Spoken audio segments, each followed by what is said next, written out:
তারাবির নামাজ না পড়লে কি গুনাহ হবে? অনেকেই বলেন তারাবি না পড়লে রোজা হয় না।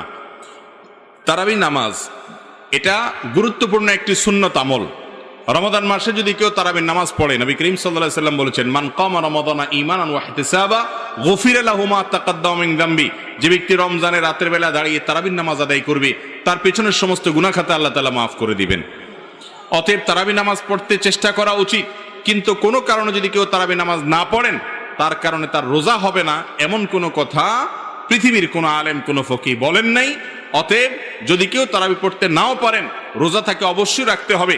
তারাবি মিস হলে গুনাহ হবে না, বড় গুনাহ কবিরা গুনাহ হবে না, কিন্তু রমজানের রোজা মিস হলে কবিরা গুনাহ হবে।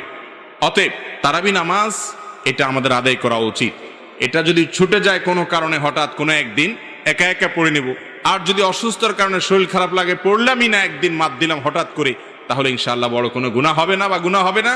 কিন্তু অলসতা করে যদি আমি বাদ দেই, তাহলে সেটা অবশ্যই ক্ষতির কারণ।